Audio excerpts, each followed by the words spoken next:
décimo ano, tudo bem com vocês? Aqui é a professora Thaís, professora de arte. Estamos aqui no Espaço Conexão. A aula de hoje ela será dedicada a estudarmos a unidade 3, que tem como tema a música, a dança, o teatro na Europa medieval.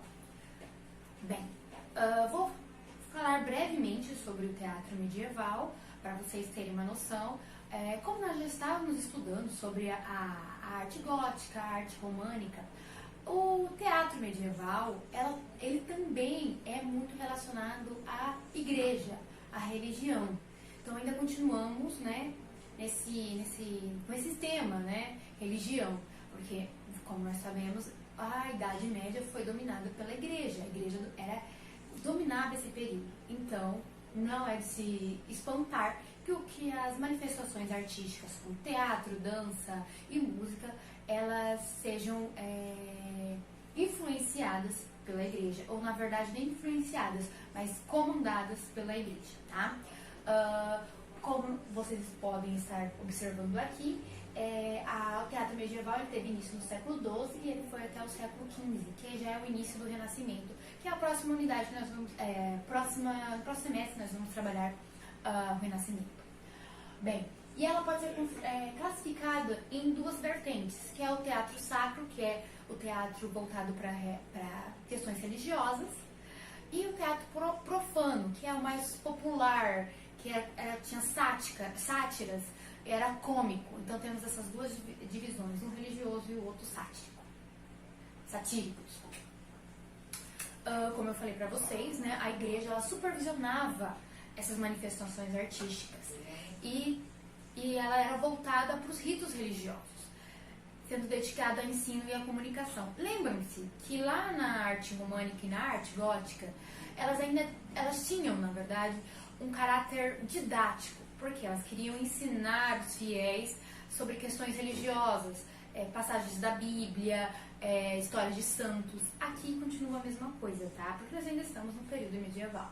Então, o teatro, a música e a dança, elas têm esse caráter, tá? De comunicar e ensinar.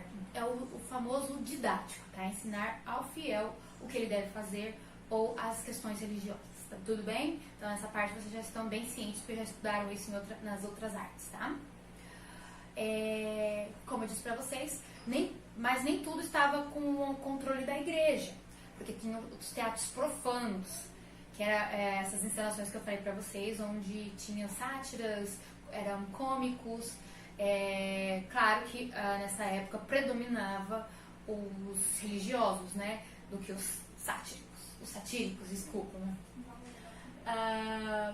E a sua origem, ela está relacionada com as celebrações realizadas sobre as festividades do Natal e da Páscoa.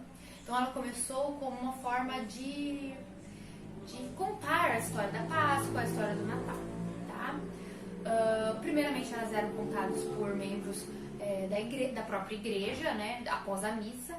Logo com o tempo depois, outras pessoas puderam participar das peças teatrais, não sendo apenas membros da igreja, tá? E, como uma característica da época também, eles eram apresentados em latim.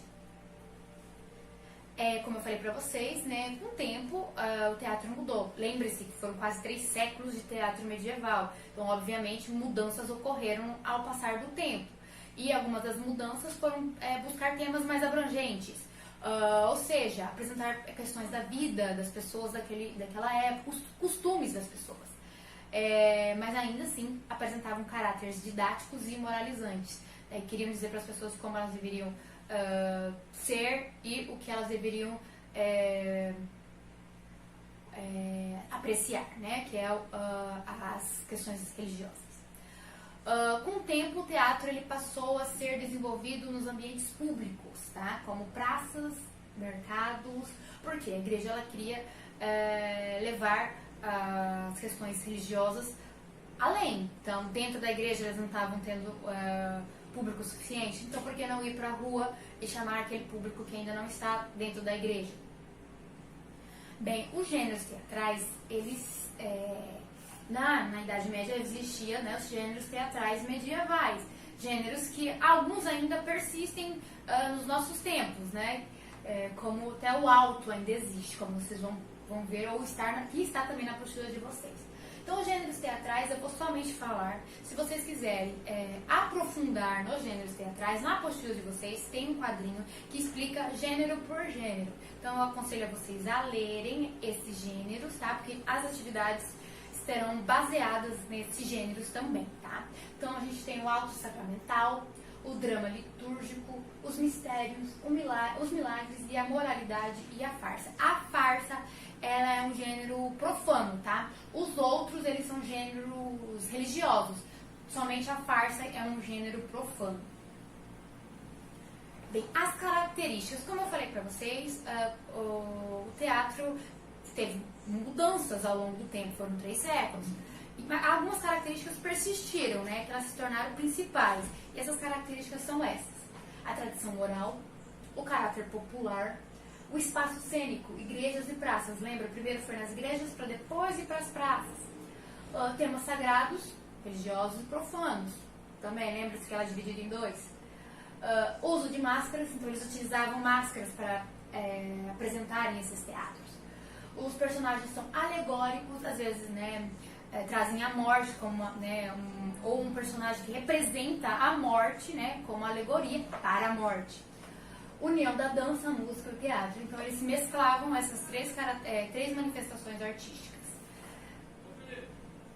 Bem, aqui, como eu falei para vocês, né, ainda existem, né, umas características do gênero teatral medieval atualmente. No Brasil, nós temos algumas representações da Paixão de Cristo, que são espalhadas no Brasil inteiro. Então, vários lugares do Brasil têm as representações da Paixão de Cristo, né? E também nós temos outras formas, né, que buscam nos gêneros teatrais medievais, que é o alto. Nós temos o Alto da Compadecida, quem já viu o filme, tem livro também. O livro foi escrito pelo Ariano Suassuna. Então, algumas características ainda persistem no nosso tempo, né? Então, elas não foram totalmente eliminadas. Bem, para vocês eu deixo algumas atividades para vocês fazerem assim. Para vocês lerem a apostila, assistirem um vídeo que eu indiquei para vocês, que vai só dar continuidade o que eu já expliquei para vocês, para fixar melhor. Depois vocês me responderem algumas questões sobre o teatro medieval no portal Plural. Eu deixei para vocês essa atividade lá no site, então entrem no site e respondam essas atividades, tá?